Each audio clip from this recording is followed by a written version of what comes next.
내비게이션 271페이지 8과 혜성처럼 나타난 바울, 해외 갈라디아 교회의 개척.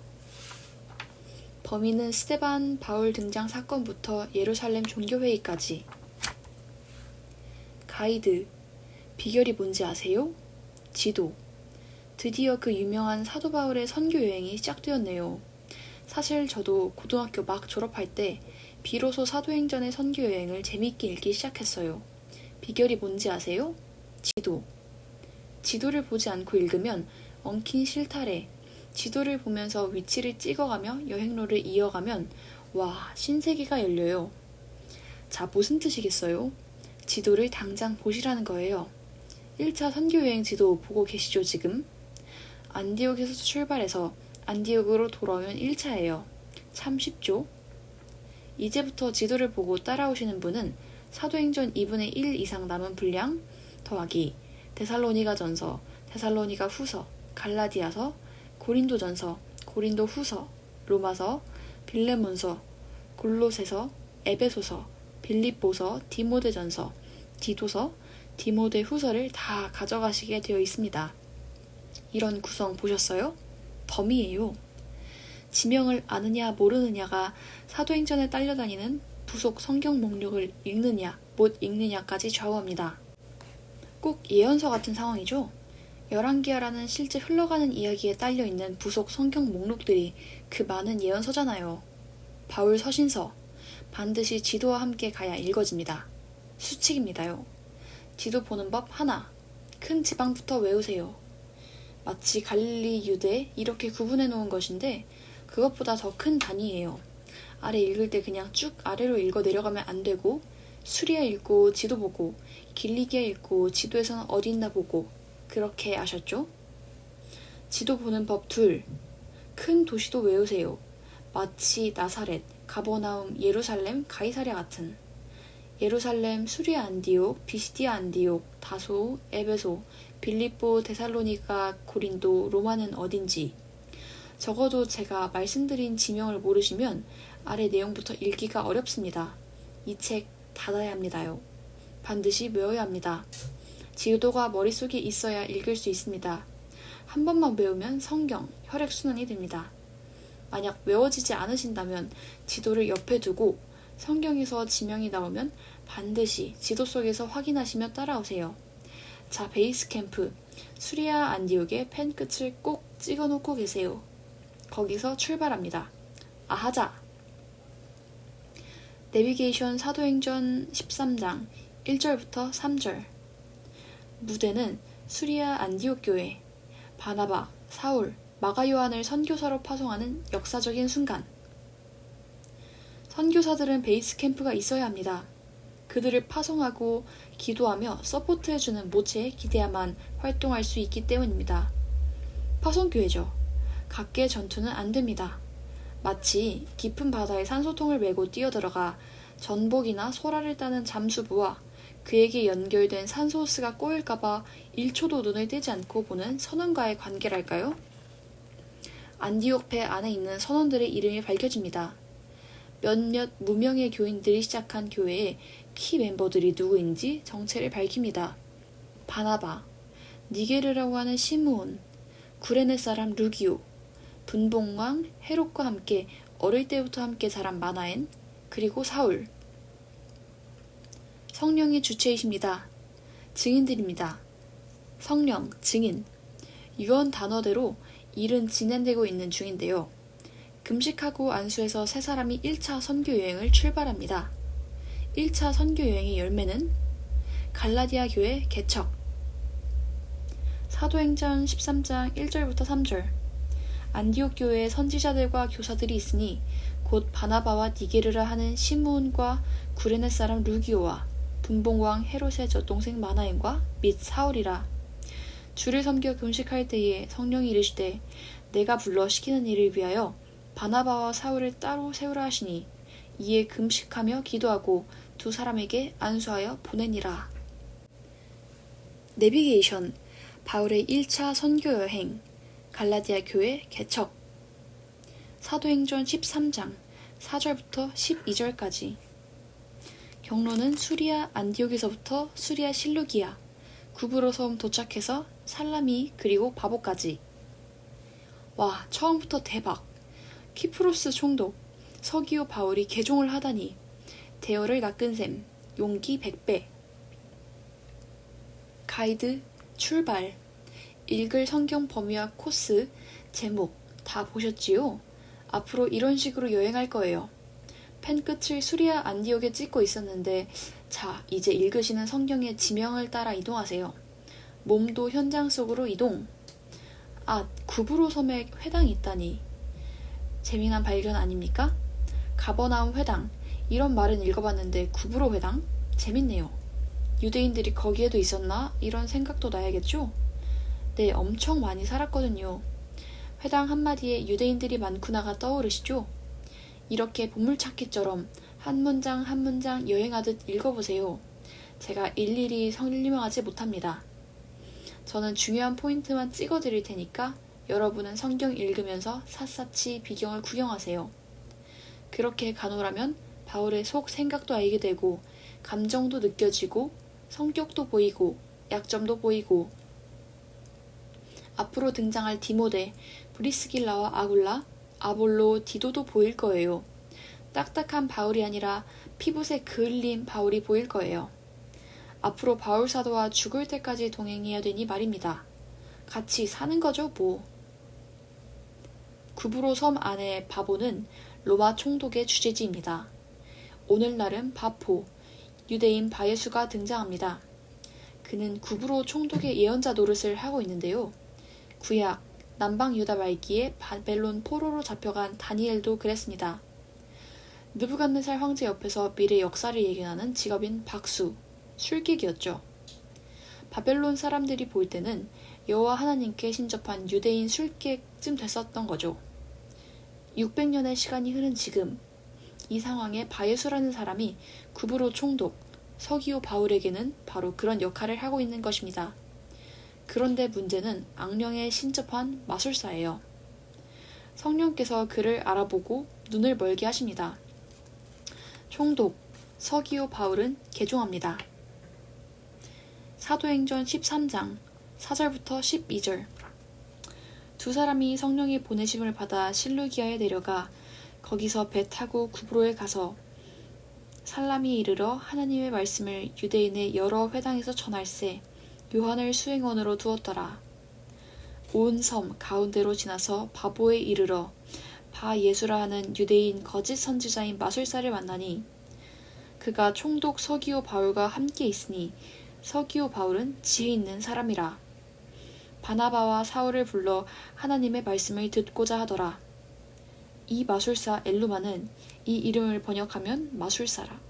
그들을 대적하여 총독으로 믿지 못하게 힘쓰니 바울이라고 하는 사울이 성령이 충만하여 그를 주목하고 이르되 모든 거짓과 악행이 가득한 자요 마귀의 자식이요 모든 의의 원수여 주의 바른 길을 굽게 하기를 그치지 아니하겠느냐. 보라 이제 주의 손이 내 위에 있으니 내가 메인이 되어 얼마 동안 해를 보지 못하리라 하니 즉시 안개와 어둠이 그를 덮어 인도할 사람을 두루 구하는지라. 이에 총독이 그렇게 된 것을 보고 믿으며 주의 가르치심을 놀랍게 여기니라. 내비게이션 사도행전 13장 13절부터 52절까지. 배 타고 구브로 섬을 떠나 밤빌리아 버가 그리고 갈라디아 비시디아 안디오까지. 앗 마가 요한이 초장의 중도 포기. 할 수 없이 바나바와 바울만 계속 전진. 갈라디아 비시디아 안디옥에서 그 유명한 회당 설교를 하고. 가이드 사울에서 바울로 이름이 바뀜. 바로 이 시점부터 누가는 사울이라는 이름을 버리고 바울이라는 이름을 쓴답니다. 왜 하필 이땐가? 모르죠. 설명도 없이 이름이 바뀌네요. 이유를 생각하는 사람들은 아마 첫 열매 구브로 총독의 이름이 서기오 바울이라서 자기도 유대식 이름 사울보다 로마식 이름 바울을 취하지 않았을까라고 말합니다만 확실하진 않습니다. 여하튼 이제부터는 바울입니다.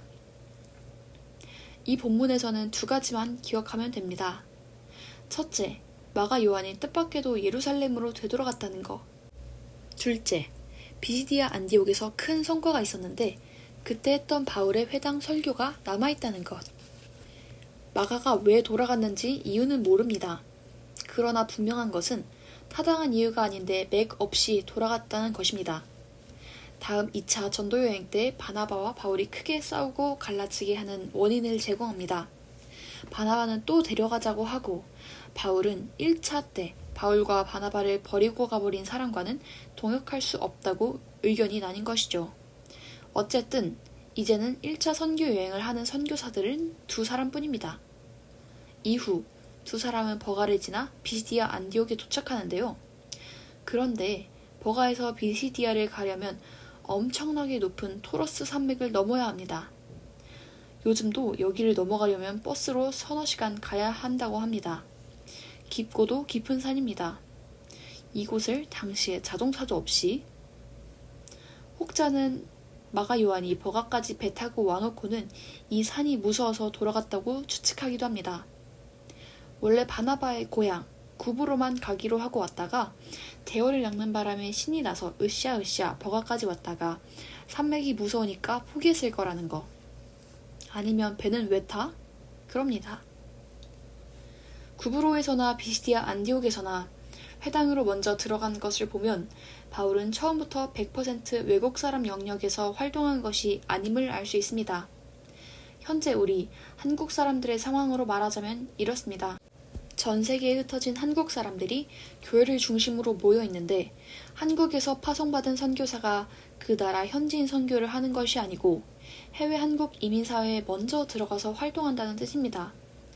회당을 발판으로 해서 활동하면서 서서히 현지인들에게도 뻗어나가게 되는 전도인 셈이랄까요? 비시디아 안디옥에서 설교한 원문을 읽으면 됩니다. 이 설교를 듣고 유대인들과 경건한 이방인 개종자들이 은혜를 받았습니다. 그 다음 안식일에도 온 성의 사람들이 몰려옵니다. 그러자 유대인들이 비시디아 안디옥의 지도층 인사들과 경건한 귀부인들을 선동해서 바울 일행을 내쫓아버리는데요. 그러나 제자들은 많이 생겼습니다. 사도행전 13장 13절부터 52절까지 바울과 및 동행하는 사람들이 바보에서 배 타고 밤빌리아에 있는 버가에 이르니 요한은 그들에게서 떠나 예루살렘으로 돌아가고 그들은 버가에서 더 나아가 비시디아 안디옥에 이르러 안식일에 회당에 들어간지니라. 율법과 선지자의 글을 읽은 후에 회당장들이 사람을 보내어 물어 이르되 형제들아 만일 백성을 권한 말이 있거든 말하라니. 바울이 일어나 손짓하며 말하되 이스라엘 사람들과 및 하나님을 경외하는 사람들아 들으라. 이 이스라엘 백성의 하나님이 우리 조상들을 택하시고 애굽 땅에서 나그네 된 그 백성을 높여 큰 권능으로 인도하여 내사 광야에서 약 40년간 그들의 소행을 참으시고 가나안 땅 7족속을 멸하사 그 땅을 기업으로 주시기까지 약 450년간이라. 그 후에 선지자 사무엘 때까지 사사를 두셨더니 그 후에 그들이 왕을 구하거늘 하나님이 베냐민 지파 사람 기스의 아들 사울을 40년간 주셨다가 패하시고 다윗을 왕으로 세우시고 증언하여 이르시되 내가 이새의 아들 다윗을 만나니 내 마음에 맞는 사람이라 내 뜻을 다 이루리라 하셨더니 하나님이 약속하신 대로 이 사람의 후손에서 이스라엘을 위하여 구주를 세우셨으니 곧 예수라. 그가 오시기에 앞서 요한이 먼저 회개의 세례를 이스라엘 모든 백성에게 전파하니라. 요한이 그 달려갈 길을 마칠 때에 말하되 너희가 나를 누구로 생각하느냐? 나는 그리스도가 아니라 내 뒤에 오시는 이가 있으니 나는 그 발의 신발끈을 풀기도 감당하지 못하리라 하였으니 형제들아 아브라함의 후손과 너희 중 하나님을 경외하는 사람들아 이 구원의 말씀을 우리에게 보내셨거늘 예루살렘에 사는 자들과 그들 관리들이 예수와 및 안식일마다 외우는 바 선지자들의 말을 알지 못하므로 예수를 정죄하여 선지자들의 말을 응하게 하였도다. 죽일 죄를 하나도 찾지 못하였으나 빌라도에게 죽여달라 하였으니 성경의 글을 가리켜 기록한 말씀을 다 응하게 한 것이라. 후에 나무에서 내려다가 무덤에 두었으나 하나님이 죽은 자 가운데서 그를 살리신지라. 갈릴리로부터 예루살렘에 함께 올라간 사람들에게 여러 날 보이셨으니 그들이 이제 백성 앞에서 그의 증인이라. 우리도 조상들에게 주신 약속을 너희에게 전파하노니 곧 하나님이 예수를 일으키사 우리 자녀들에게 이 약속을 이루게 하셨다 함이라. 시편 2째 편에 기록한 바와 같이 너는 내 아들이라 오늘 너를 낳았다 하시고, 또 하나님께서 죽은 자 가운데서 그를 일으키사 다시 썩음을 당하지 않게 하실 것을 가르쳐 이르시되 내가 다윗의 거룩하고 미쁜 은사를 너희에게 주리라 하셨으며, 또 다른 시편에 일렀으되 주의 거룩한 자로 썩음을 당하지 않게 하시리라 하셨느니라. 다윗은 당시에 하나님의 뜻을 따라 섬기다가 잠들어 그 조상들과 함께 묻혀 썩음을 당하였으되 하나님께서 살리신 이는 썩음을 당하지 아니하였나니, 그러므로 형제들아 너희가 알 것은 이 사람을 힘입어 죄사함을 너희에게 전하는 이것이며, 또 모세 율법으로 너희가 의롭다 하심을 얻지 못하던 모든 일에도 이 사람을 힘입어 믿는 자마다 의롭다 하심을 얻는 이것이라. 그런즉 너희는 선지자들을 통하여 말씀하신 것이 너희에게 미칠까 삼가라 일렀으되 보라 멸시하는 사람들아 너희는 놀라고 멸망하라. 내가 너희 때를 당하여 한 일을 행할 것이니 사람이 너희에게 일러줄지라도 도무지 믿지 못할 일이라 하였느니라 하니라. 그들이 나갈새 사람들이 청하되 다음 안식일에도 이 말씀을 하라 하더라. 회당의 모임이 끝난 후에 유대인과 유대교에 입교한 경건한 사람들이 많이 바울과 바냐바를 따르니 두 사도가 더불어 말하고 항상 하나님의 은혜 가운데 있으라 권하니라. 그 다음 안식일에는 온 시민이 거의 다 하나님의 말씀을 듣고자 하여 모이니 유대인들이 그 무리를 보고 시기가 가득하여 바울이 말한 것을 반박하고 비방하거늘 바울과 바나바가 담대히 말하여 이르되 하나님의 말씀을 마땅히 먼저 너희에게 전할 것이로되 너희가 그것을 버리고 영생을 얻기에 합당하지 않은 자로 자처하기로 우리가 이방인에게로 향하노라. 주께서 이같이 우리에게 명하시되 내가 너를 이방의 빛으로 삼아 너로 땅 끝까지 구원하게 하리라 하셨느니라 하니, 이방인들이 듣고 기뻐하여 하나님의 말씀을 찬송하며 영생을 주시기로 작정된 자는 다 믿더라. 주의 말씀이 그 지방에 두루 퍼지니라. 이에 유대인들이 경건한 귀부인들과 그 신의 유력자들을 선동하여 바울과 바나바를 박해하게 하여 그 지역에서 쫓아내니 두 사람이 그들을 향하여 발에 티끌을 떨어버리고 이고니온으로 가거늘 제자들은 기쁨과 성령이 충만하니라. 비시디아 안디옥 회당 설교의 의의. 여기 소위 비시디아 안디옥 회당 설교라고 불리는 설교는 매우 유명한 설교 샘플입니다. 이방에 거주하고 있는 유대인에게 먹히는 예수 설교란? 이 질문에 대답해주는 설교이기 때문입니다. 뿐만 아니라 바울의 숨은 실력을 엿볼 수 있는 설교이기 때문입니다. 무슨 뜻일까요? 그가 다메섹에서 예수님을 만난 이후 1차 선교 여행을 하기 전까지 약 13에서 14년의 세월 동안 다메섹에서든 아라비아에서든 다소에서든 구약과 예수, 모세 오경과 예수를 연구하고 또 가르친 것이 분명합니다. 그런데 우리는 그 내용을 지금에 와서야 처음 듣습니다. 구약학자로서 바리새인 중에 바리새인으로서 정통 유대주의 성향의 DNA를 100% 갖고 있는 사람으로서 예수 이해를 어떻게 했는지 보여주는 설교입니다. 누군가 한 사람은 유대주의 전문가로서 유대 우물 속에 있는 깊은 물을 퍼 올려 그들이 믿고 있는 유다이즘과 지금 일어난 예수 사건을 비교 분석해야 하지 않겠습니까? 거창하게 얘기했습니다만 놀라운 것은 또 창출, 민수, 삿삼, 다윗, 예수, 죽음, 부활, 끝이 설교였습니다. 아무리 가말리엘 학파의 학자라 해도 동일하다는 것입니다. 로마서를 써낸 칼날 같은 이성의 필치로 보면 보통 학자가 아닌데 실제로 유대인을 만났을 때 그 입에서 나온 설교는 역사를 타고 흘러오다가 다윗을 만나면 그의 예언을 예수의 죽음과 부활 이것과 연결시킵니다. 대학자 바울의 설교나 어부 베드로 설교, 스데반의 설교는 결국 똑같은 설교입니다.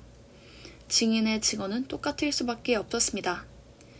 사실 이 역사 설교 패턴은 이미 일찍이 에스겔, 에스라 같은 선지자들도 즐겨 사용했습니다. 유대인들이 이미 해왔던 논증 방법이었습니다. 인정된 설교 형식입니다. 유대인들의 과거 역사는 그들의 삶이었고 존재였습니다. 성경 히스토리, 창출, 민수, 삿삼, 다윗, 예언은 그 다음 방향, 예수, 죽음, 부활을 비켜갈 수 없었던 것입니다. 구약의 하나님 나라와의 왕 모델 다윗의 자손, 예수 그리스도의 족보라. 예수, 그가 그였습니다. 바울은 피 흘리고 처형당한 예수님은 미친 사람이 아니라 과연 그리스도였다는 사실을 온 영혼을 다해 확신했던 것입니다. 아니면 어떻게 이 일에 목숨을 걸 수 있었겠습니까? 그의 구약성경 지식이 그를 그렇게 만들었습니다. 또한 당시 구약성경에 능한 학자 바울이 실제로 땅에 발을 딛고 사셨던 예수님을 깔보고 무시하고 핍박하다가 이렇게 예수님을 재해석하게 한 뇌관은 부활이었습니다.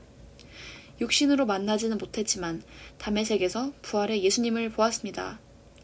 다윗의 글, 썩음을 당치 않으시고 음부에 내려가지 않으시는 그리스도 예언의 구약 경전과 부활이라는 현실 예수가 닿는 순간 스파크를 일으켰고 전 세계 역사를 바꿀 만한 엄청난 에너지원이 되었습니다.